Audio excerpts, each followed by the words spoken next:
Usa ka mayng gabi, diyan mo mga angkol o mga ante. Ngayon ang sabtag katahuran, karong mga orasa, magandang gabi po sa inyong lahat. Ikaw, Kol, kumusta naman ang iyong lagay? Sana naman laging mabuti kasi mahirap naman ngayon. At ito nga, pang ilang linggo na po natin napapansin na siguro sa 10 taong nakakahalubilo po natin, nakakausap natin, I'm sure dyan, meron dyang siguro may 2, 3 na masama yung pakiramdam. Di ba? Siguro yung isa, masakit yung lalamunan. Ayun. Yung isa siguro, sinisipon. Or yung isa siguro din, masakit yung ulo. Ayan. Siguro dahil din naman sa panahon natin ngayon, yung init, tapos bigla na lang ulan, tapos malamig. Ewan ko lang. Hindi ko na naintindihan yung panahon ngayon .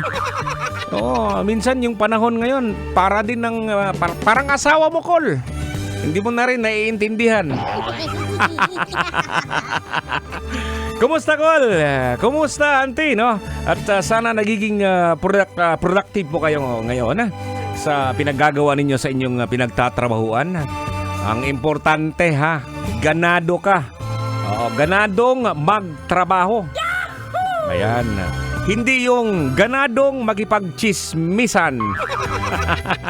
Alam mo naman, ilang araw kang hindi nakapasok at siguro dyan, marami ka na naman ding mga balita dyan. Ganon yun, Pag umabot siguro ng 2, 3 araw na hindi nagkikita-kita sa kanyang kaopisina, andun yung urge. Hindi urge na magtrabaho, pero alam mo yung gusto mong magkwento, umpisa na ng, alam mo ba si Kuan? O bakit? Anong nangyari? Eto siya, ganito siya, Gusto mong pang dagdagan pa, gaganon ka pa. At eto pa! Ay nako. Pero siguro naman mga angkol, marami kayong nagawa naman ngayong araw na to. Dahil nga walang pasok po kahapon at siguro ikaw din na nakapagpahinga din ng todo-todo. Ayan. At least kahit pa paano, isang araw siguro okay na, kalahating araw okay na yan. At least kahit pa paano recharge. Yan ang importante mga kabisyo. Ayan.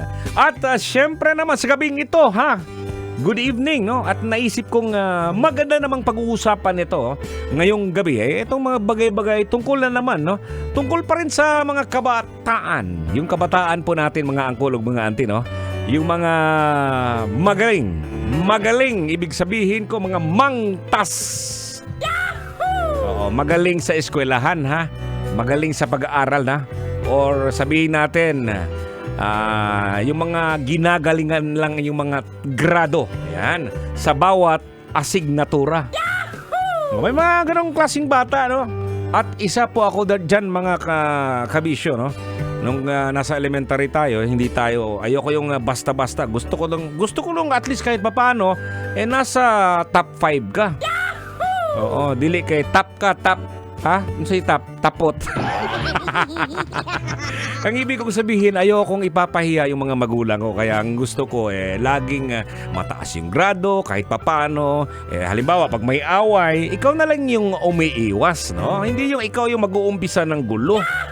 Oo, kasi takot ako pag pumupunta, pag nalalaman ng mga magulang ko siguro, dili man ko, lusio na ako ang kigol. Hindi naman ganon. Pero siguro sa katayuan sa buhay ng aking mga magulang, nakakahiya po. Sana naman ganon din yung mga bata ngayon. Hindi naman siguro yung ipapahiya mo yung mga magulang mo, di ba? Hindi dapat ganon. Dapat magiging proud yung mga magulang mo dahil may nagawa kang maganda.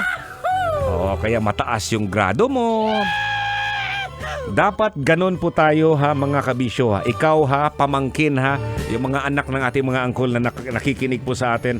Dapat ganon po yung ating pananaw sa buhay. Hindi po yung negatibo, Dapat laging nasa taas.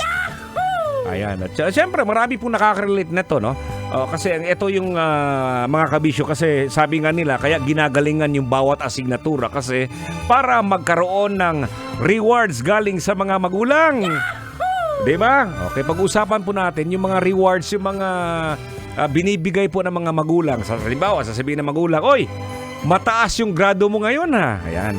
At dahil mataas yung grado mo, bibigyan kita ng pahinga sa paghuhugas ng plato.